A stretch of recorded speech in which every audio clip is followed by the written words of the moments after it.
Welcome students, this is the last lecture of rotational dynamics. आपण आता ह्या लेक्चरमध्ये पुढील टॉपिक सुरू करूया. जी बॉडी किंवा जो ऑब्जेक्ट रोलिंग मोशन करतो त्याच्यासाठी, म्हणजे फॉर अ रोलिंग ऑब्जेक्ट, तर मोमेंट ऑफ इनर्शिया देण्यासाठी एक जनरल फॉर्म्युला आहे I=n(m r²). म्हणजे mr²चा जो कोएफिशियंट असेल ना तो n असेल, आणि n म्हणजे कोणासाठी घेतला आहे तो k²/r²साठी. आपण इथं काही एक्झाम्पलमध्ये ते चेक करणार आहोत. बघा इथं या ठिकाणी आपण पहिला ऑब्जेक्ट घेतला आहे रोलिंग मोशन करणारा सॉलिड स्पियर. तर स्पियरचा मोमेंट ऑफ इनर्शिया असतो 2/5mr², आणि जर रेडियस ऑफ गायरेशनचा फॉर्म्युला वापरला तर फक्त mk² असं घ्यायचं आहे. प्रत्येक ठिकाणी बघा इथं mk² घेतलेलं आहे, पुढे mk² घेतलेलं आहे, त्याच्या पुढे mk² घेतलेलं आहे. म्हणजे प्रत्येक ठिकाणी जरी mk² सारखा दिसत असला ना, पण kची व्हॅल्यू प्रत्येक ठिकाणी वेगळी असते.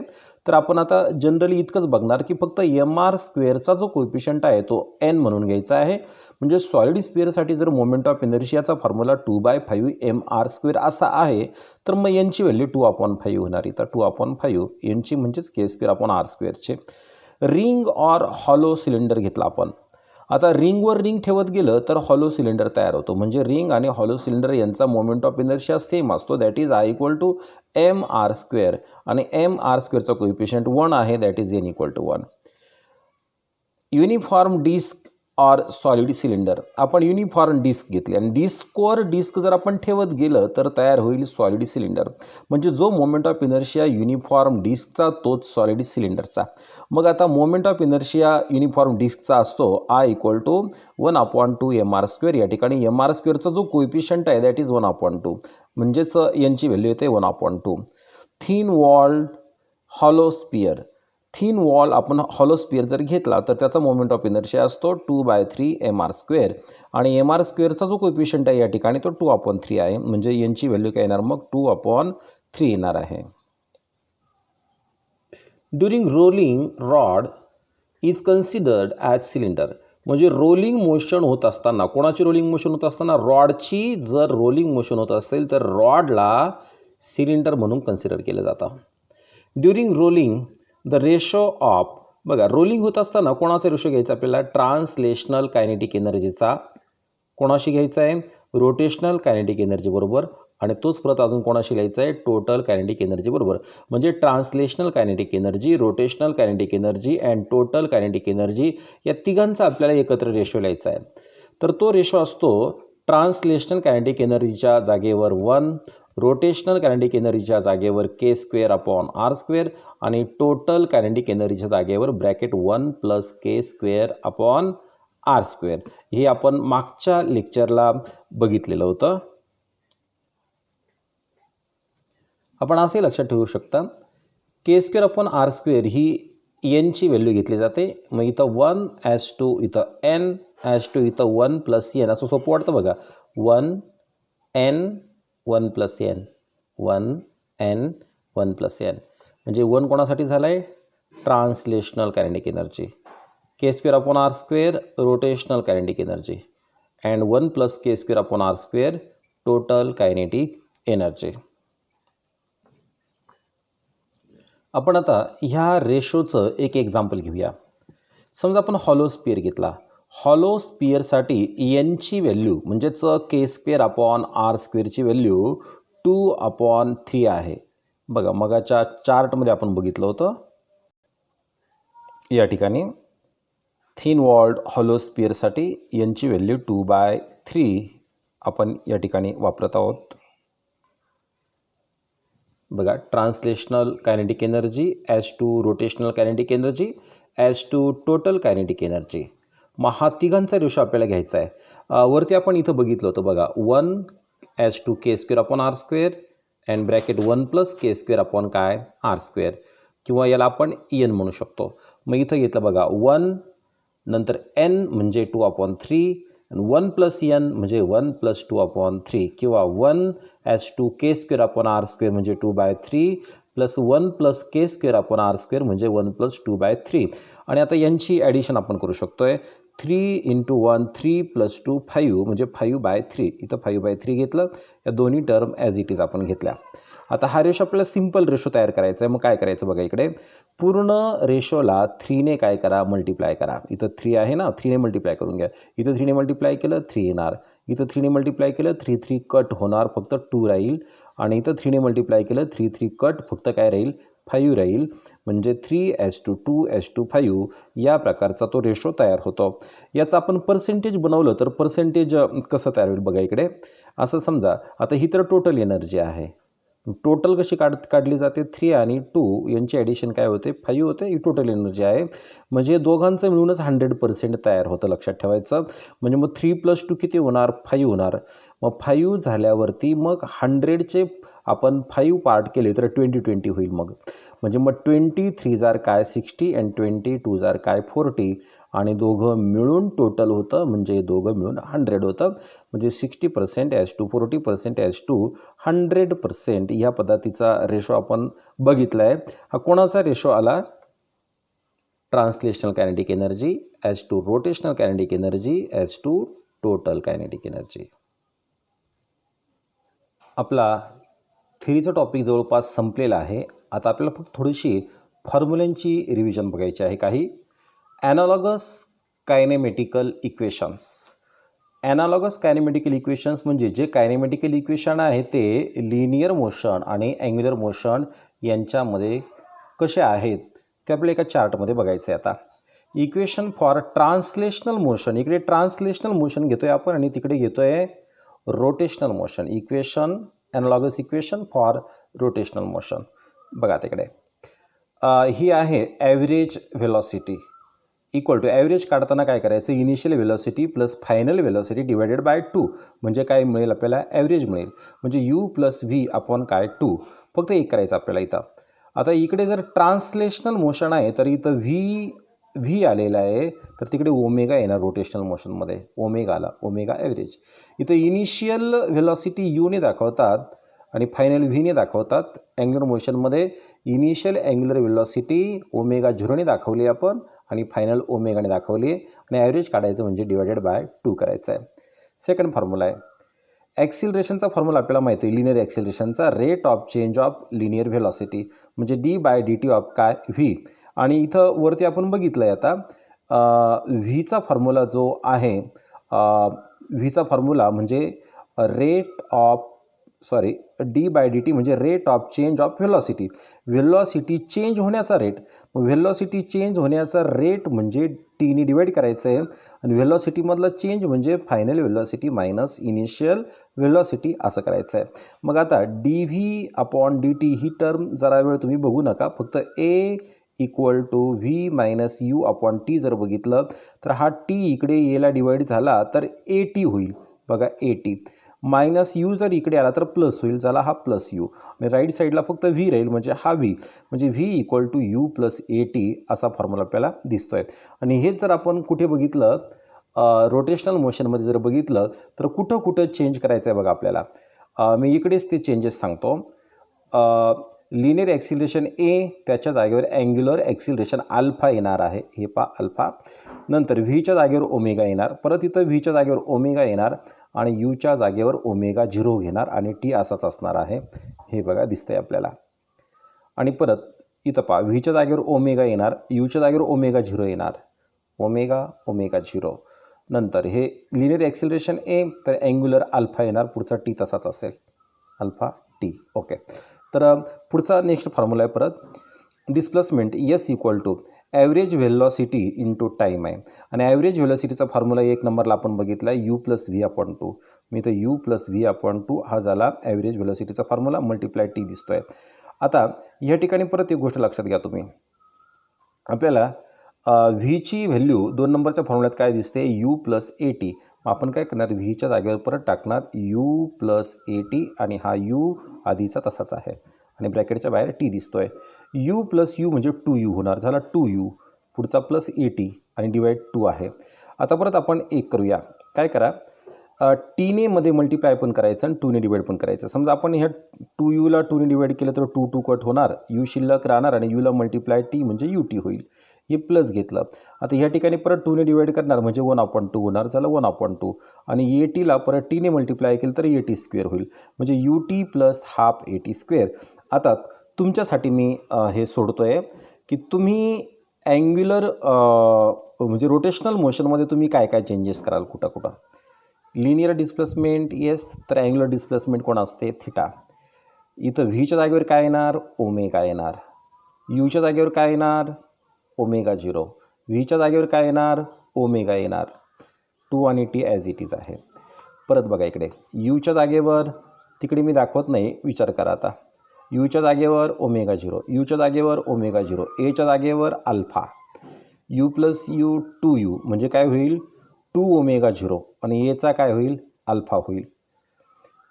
पुढे चेंज परत यूचा ओमेगा 0 आणि एचा अल्फा ओमेगा 0t आणि half alpha T square omega 0t plus half alpha T square.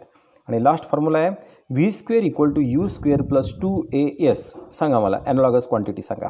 V स्क्वेअरच्या जागेवर ओमेगा स्क्वेअर, यू स्क्वेअरच्या जागेवर ओमेगा 0 स्क्वेअर, 2aच्या जागेवर अल्फा आणि यसच्या जागेवर काय theta.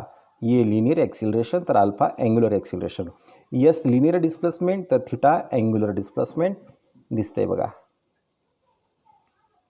V square equal to U square plus 2as omega square equal to omega 0 square plus 2 alpha theta. आता पुढे बघायचं आपल्याला analogous quantities between translational motion and rotational motion. आपण इक्वेशन पाहिले, ॲनालॉगस इक्वेशन पाहिलं, तर ॲनालॉगस क्वांटिटी बघायच्यात आपल्याला.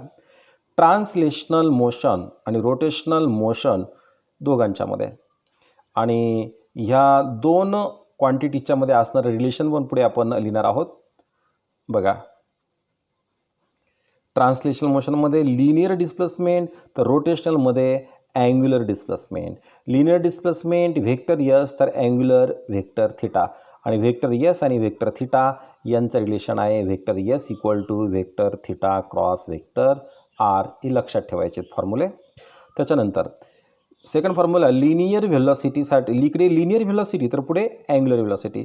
लिनियर व्हेलॉसिटीसाठी vector V equal to vector D S upon D T. बघा व्हीच्या जागेवर काय आलं ओमेगा आलं आणि यसच्या जागेवर काय आलं थिटा आलं. म्हणजे vector omega equal to D by D T of vector theta असं पण आपण वाचू शकतो आहे. आणि आता यांच्यामधलं रिलेशन जर काढलं आपण व्हेक्टर व्हीमधलं आणि व्हेक्टर ओमेगामधलं रिलेशन, तर ते असं येतं vector V equal to vector omega cross vector R. तुम्हाला सर्क्युलर मोशनमधला फॉर्म्युला माहिती आहे. व्ही इक्वल टू काय फॉर्म्युला येतो आर ओमेगा आणि त्यालाच व्हेक्टर फॉर्ममध्ये आपण असं लिहित असतो. लिनियर ॲक्सिलरेशनचा formula vector A equal to D by D T of vector V. तर अँग्युलर ॲक्सिलरेशनचा फॉर्म्युला काय येणार व्हेक्टर एच्या जागेवर व्हेक्टर अल्फा आणि व्हेक्टर व्हीच्या जागेवर व्हेक्टर ओमेगा. व्हेक्टर ए आणि व्हेक्टर अल्फा यांच्यामध्ये रिलेशन या फॉर्म्युलाने येतं vector alpha equal to vector A cross vector R. Inertia or mass. Inertia किंवा मास एमने डिनोट केलं जातं आणि रोटेशनल इनर्शिया किंवा मोमेंट ऑफ इनर्शिया तो आयने डिनोट केला जातो. म्हणजे लिनियर मोशनमध्ये मास आहे तर अँग्युलर मोशनमध्ये मोमेंट ऑफ इनर्शिया. आपल्याला हे आता चांगलंच माहीत आहे. आणि यांच्यातलं जे रिलेशन आहे कोणामधलं मासमधलं आणि मोमेंट ऑफ इनर्शियामधलं, तर हा फॉर्म्युला आहे मोमेंट ऑफ इनर्शियाचा. I equal to integration of R square D M.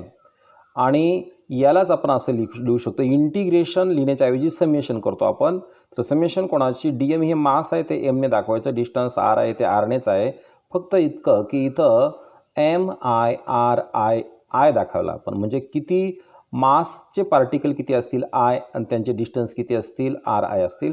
तर बघा M I R I square त्यांची काय केली इथं समेशन केली आहे. तुम्हाला माहीत आहे की समजा M1 R1 स्क्वेअर प्लस घेणार आपण M2 R2 square plus M3 R3 square आणि शेवटला घेणार MN RN स्क्वेअर. म्हणजे सगळ्यांची समेशन केली की इथं आपण हे समेशनचं साईन टाकतो.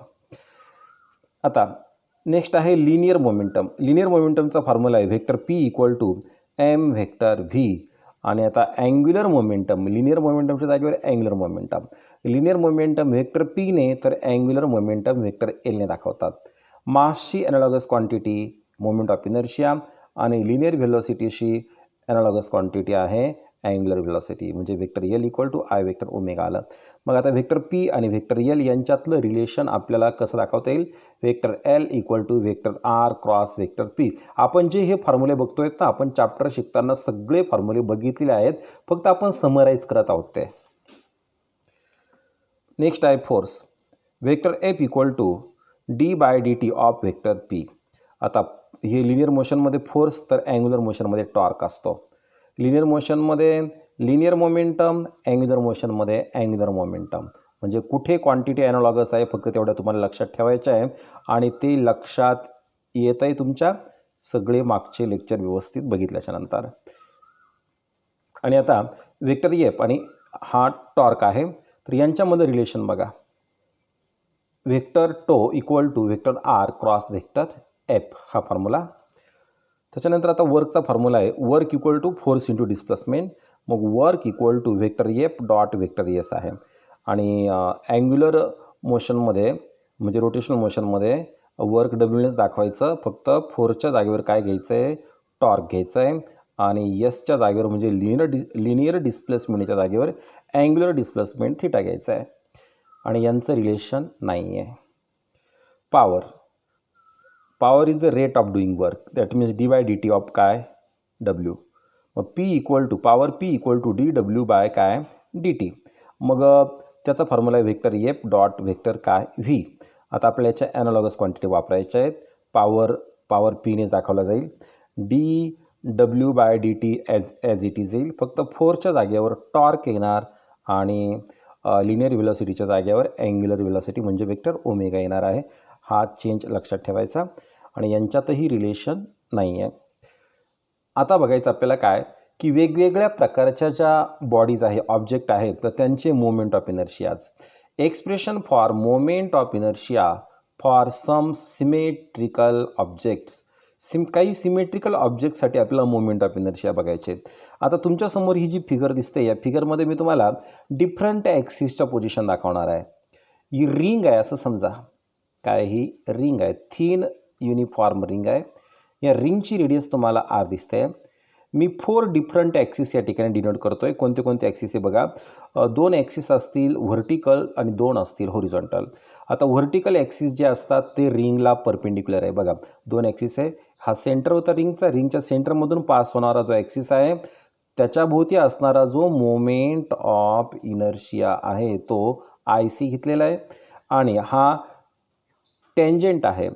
टँजंट भोवती जर रिंग काय झाली? रिव्हॉल्व झाली, तर moment of inertia I T T म्हणजे टँजंट आणि आय म्हणजे moment of inertia. Me IT1 का म्हटलं आहे? कारण अजून एक टँजंट आहे. हा इथं बघा तुम्ही, हा टँजंट आहे IT2 म्हटलं. याला का 2 म्हटलं आहे बघा इकडे. हा टँजंट ह्या रिंगच्या प्लेनला असा आहे, म्हणजे परपेंडिक्युलर आहे. आणि हा टँजंट रिंगच्या प्लेनमध्ये आहे, म्हणजे हे दोन्ही टँजंट वेगळ्या प्रकारचे आहे. मग त्याला म्हटलं IT1, याला म्हटलं IT2. आणि आता रिंगच्या सेंटरमधून पास होणारा जो ॲक्सिस आहे तो डायमीटरमधून पास होईल, म्हणजे इथं आपण त्याला डायमीटरचा डी टाकला आहे, म्हणजे ID म्हणणार आपण. मग आता बघा IC, ID, IT1, IT2 याचे नोटेशन्स कसे आहेत पाहून घ्या. रिंगसाठी वापरतो आपण. IC म्हणजे moment of inertia about central axis. हा सेंट्रल ॲक्सिस आहे, त्याच्याभोवती moment of inertia. Second ID कोण आहे? Moment of inertia about diameter. बघा हे डायमीटर भोवती moment of inertia. IT1 moment of inertia about tangent. बघा अबाउट टँजंट, हा टँजंट आहे, पण कसा टँजंट आहे? सेंटरमधून पास होणाऱ्या ह्या ॲक्सिसला तो पॅरलल दिसतोय. बघा moment of inertia about tangent. कसा tangent? Parallel to central axis. आणि आता हा IT2 कोणाला पॅरलल आहे बघा बरं. हा IT2 रिंगच्या प्लेनमध्ये, आणि डायमीटर हा रिंगच्या प्लेनमध्ये असतो, म्हणजे रिंगच्या प्लेनमधला जो डायमीटर येणार त्या डायमीटरला पॅरलल हा IT2 असेल. मग बघूया इथे what is IT2. IT2 is moment of inertia about tangent. कसा टँजंट? पॅरलल टू डायमीटरला पॅरलल टँजंट. म्हणजे आपण वेगवेगळ्या प्रकारचे ॲक्सिस कसे येतात त्यांच्या पोझिशन समजावून घेतल्या. बघा आता आपण सेपरेट फिगर घेतले आहेत. ही रिंग आहे, थिन युनिफॉर्म रिंग आहे, सेंटरमधून पास होणारा ॲक्सिस आहे, डायमीटरमधून पास होणारा ॲक्सिस आहे. हा पुढचा टँजेंट आहे परंतु सेंटरमधल्या ॲक्सिसला पॅरलल आहे. त्याच्यानंतर हा टँजेंटच आहे मात्र डायमीटरला पॅरलल आहे. आणि मग मोमेंट ऑफ इनर्शिया कसे बघा आता. हा सेंटरमधून पास होणारा ॲक्सिस, तर मोमेंट ऑफ इनर्शिया आहे mr². मी आता याला mr² न म्हणता काय करेल, तुमच्यासाठी मी म्हणले 1mr². बरोबर. तुम्ही एक सिक्वेन्स लक्षात ठेवा. आता पहिल्यांदा सेंटरमधून पास होणारा ॲक्सिस, नंतर कोण, डायमीटर.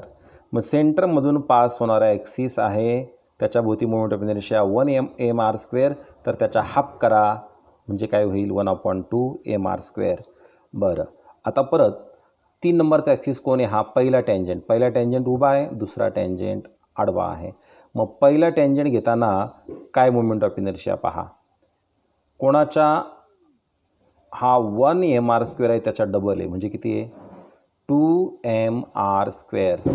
आणि त्याच्यानंतर पुढे हा सेकंड टँजेंट आहे, त्याच्या भोवती मोमेंट ऑफ इनर्शिया आहे 3/2mr². याची मी तुम्हाला एक लक्षात ठेवण्यासाठी ट्रिक देतो.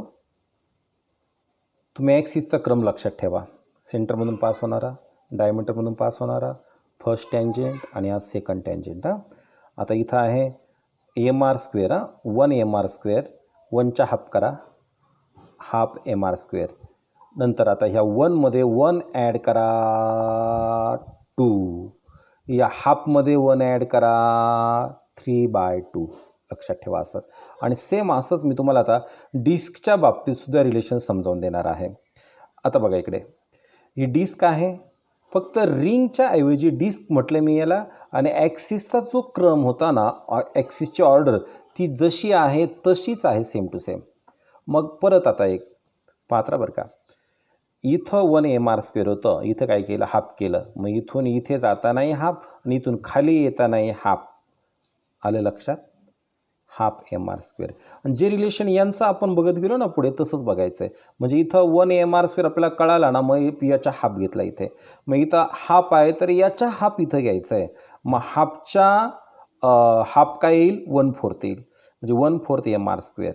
आता काय करायचं बघा, याच्यामध्ये 1 ॲड करायचा, इथं जाणार, याच्यात 1 ॲड करायचा, अजून पुढे जाणार.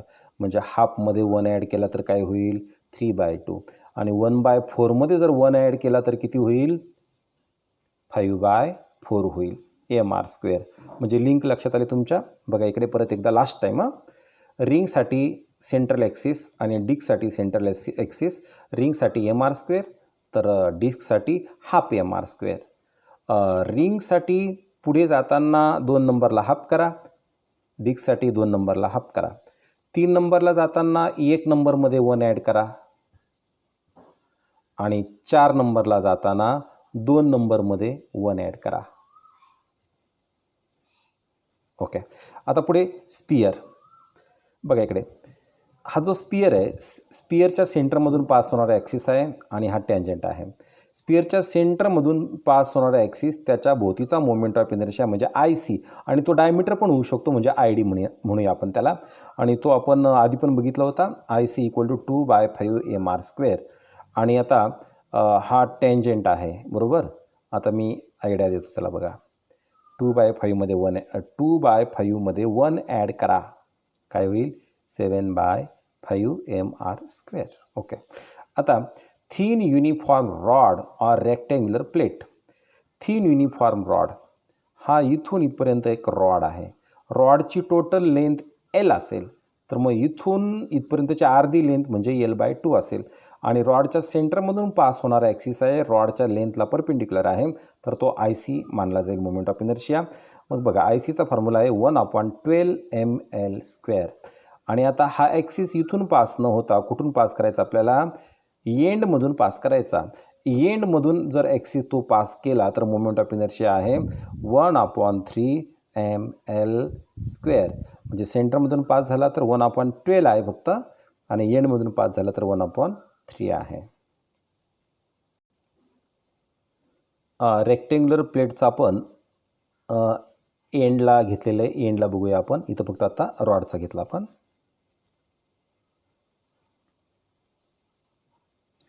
पुढची फिगर आहे थिन वॉल्ड हॉलो सिलेंडर. आता हे सिलेंडर आहे, कसं सिलेंडर आहे, थिन वॉल्ड आहे. ही जी वॉल आहे ना ही थिन आहे, पातळ आहे. आणि याच्या सेंटरमधून जाणारा ॲक्सिस मग त्याच्या भोवतीचा moment of inertia I C असेल. मोमेंट ऑफ इनर्शिया दाखवताना काय करायचं, प्रत्येक ठिकाणी असं रोटेशन दाखवून द्यायचं आहे. तर मोमेंट ऑफ इनर्शिया आला I C equal to M R square. हा कोणाशी सिमिलर आला सांगू मी तुम्हाला, रिंगचा मोमेंट ऑफ इनर्शिया जसा येत होता तसा आला. का आला, हा जर हॉलो सिलेंडर आहे, याला तुम्ही कापत गेले ना, असं कापत गेले, इथून कापलं ना रिंग तयार होईल बघा, एवढी कापली रिंग तयार होईल. परत खालून कापलं पुन्हा रिंग तयार होईल. म्हणजे रिंगचा आणि हॉलो सिलेंडरचा मोमेंट ऑफ इनर्शिया सेम आहे. त्याच्यानंतर बघा आता पुढे, thick walled hollow cylinder. Thin walled झाला तर थिक वॉल्ड आहे. थिक वॉल्ड म्हणजे कसं, आता फिगरमध्ये जर तुम्ही पाहिलं तर बघा इकडे याची थिकनेस किती आहे, इतकी थिकनेस आहे. मग आत हा सेंटर आहे इथं. मग तुम्ही काय केलं, आतल्या बाजूची रेडियस जर घेतली तर ती R1 कन्सिडर करा आणि ही बाहेरच्या बाजूची जर रेडियस घेतली तर ती R2 कन्सिडर करा. म्हणजे दोन प्रकारच्या रेडियस आल्या इथं. मग दोन प्रकारच्या रेडियस आल्या, मग मोमेंट ऑफ इनर्शियासाठी काय करायचं बघा इकडे, हाफ एम, इकडे कंपॅरिझन करा. सॉरी, कंपॅरिझन होणार नाही त्याची. तर या ठिकाणी हाफ एम आणि आर स्क्वेअर न घेता काय घेतलं, R2 square plus R1 square, R2 square plus R1 square. याचं प्रूफ्स वगैरे आपल्याला दिलेले नाही आहे, फक्त फॉर्म्युलाच आपल्याला लक्षात ठेवून घ्यायचा आहे. तर मग मी तुम्हाला असं म्हणेल की डिस्कसाठी काय येतं, हाफ एम आर स्क्वेअर येतं की नाही, मी इतकं सेम आहे पहा, हाफ एम आणि आर स्क्वेअरच्या ऐवजी R2 square plus R1 square इतका चेंज लक्षात घ्या. आता सॉलिड सिलेंडर घेऊया आपण. हे काय होतं, हॉलो सिलेंडर. आता हे काय, सॉलिड सिलेंडर. मग हॉलो आणि सॉलिड सिलेंडरमध्ये काय फरक, हॉलो सिलेंडर हे हॉलो सिलेंडर कट करून रिंग तयार होतील, म्हणून रिंगचा moment of inertia M R square. आणि सॉलिड सिलेंडर जर आपण असे आडवे कट केले तर प्लेट तयार होतील, मग प्लेटचा moment of inertia half M R square, तोच ह्या सॉलिड सिलेंडरचा आहे, I equal to half M R square. आता मग जसं आपण इथं सॉलिड स्पियर घेतला ना, आता स्पियर कसा घ्यायचा आहे, आतमध्ये पोकळ असणारा स्पियर घ्यायचा आहे, पण त्याला काहीतरी थिकनेस असेल. बघूया, युनिफॉर्म सिमेट्रिकल स्पेरिकल शेल. म्हणजे स्पियर जर आतमध्ये पोकळ असेल आणि त्याला थिकनेस असेल तर त्याला शेल म्हटलं जातं. मग ज्या पद्धतीने आपण वरती बघितलं दोन रेडियस होत्या, तशा दोन रेडियस इथं पण आहे. इनर रेडियस आहे ती R1 आहे ह्या शेलची, आणि आउटर रेडियस आहे ती शेलची किती दिसते आपल्याला, R2 दिसते. आणि आता बघा मोमेंट ऑफ इनर्शिया याचा आय सी इक्वल टू 2/5. स्पियरचा मोमेंट ऑफ इनर्शिया घेताना इथं 2/5 होतं ना, तर 2/5 एम आहे, मात्र रेडियसची गडबड आहे फक्त. तर काय करायचं आहे ते बघा, R2⁵ minus R1⁵ divided by R2⁵ minus R1⁵ झालं आहे. लक्षात ठेवायचं आहे, वरती R2 मायनस R1, खाली पण R2 मायनस R1 आहे.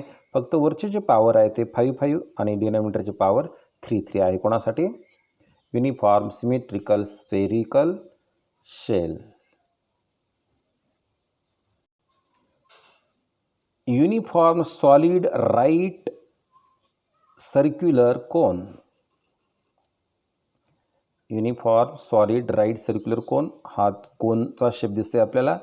हा कोन कसा आहे, सॉलिड म्हणजे भरीव आहे, आणि या ठिकाणी बेस जो आहे त्याचा सर्क्युलर असतो, माहीतच आहे आपल्याला. आणि बेसची रेडियस काय आहे, कॅपिटल R आहे. तर त्याचा moment of inertia central axis भोवती काय आहे, 3/10 mr स्क्वेअर. आणि जर आपण काय केलं, हा सॉलिड घेतलेला आहे, तर हॉलो जर घेतला, uniform hollow right circular cone जर घेतला, तर मोमेंट ऑफ इनर्शिया घेताना I C equal to half M R square. म्हणजे बघा आता फरक काय झाला, एम आर स्क्वेअर सेम आहे, फक्त सॉलिड होता म्हणजे भरीव होता तर 3/10, आणि हॉलो झाला तर फक्त 1/2 आहे. हा कोणाशी सिमिलर आला सांगता येईल, हाफ एम आर स्क्वेअर हा डिस्कचा मोमेंट ऑफ इनर्शिया असतो सेंट्रल ॲक्सिस भोवती, त्याच्याप्रमाणे आलेला आहे.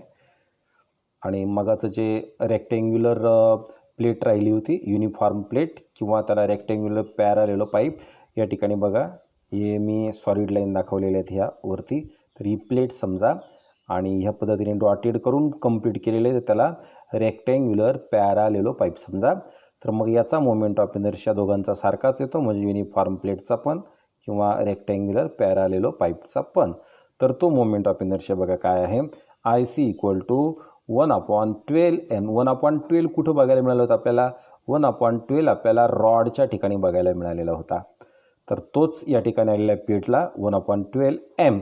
आणि आता बघा इकडे आर स्क्वेअर न घेता, याला तर रेडियस नसेल ना, याला काय असेल, प्लेटला लेंथ असेल आणि काय असेल, ब्रीड्थ असेल. तर लेंथ कोण एल आणि ब्रीड्थ कोण बी. मग लेंथ आणि ब्रीड्थ यांचा काय स्क्वेअर, यांच्या स्क्वेअरची ॲडिशन म्हणजे एल स्क्वेअर प्लस काय बी स्क्वेअर. तर काय झालं हे, I C equal to 1/12 m bracket L square plus B square. तर हे फॉर्म्युले तुम्ही व्यवस्थित रिव्हिजन करून आणि आयडिया लक्षात घेऊन लक्षात ठेवायचे आहेत. तर आपलं रोटेशनल डायनॅमिक्स हे चॅप्टर आता एंड झालेलं आहे. ह्या चॅप्टरच्या सर्व लेक्चरच्या ज्या नोट्स आहेत त्या नोट्स तुम्ही चांगल्या पद्धतीने लिहायच्या आहेत, त्याचा स्टडी करायचा आहे, व्हिडिओ पुन्हा पुन्हा बघायचे आहेत आणि चॅप्टरची छानशी तयारी करायची आहे. Best of luck for the preparation of this chapter.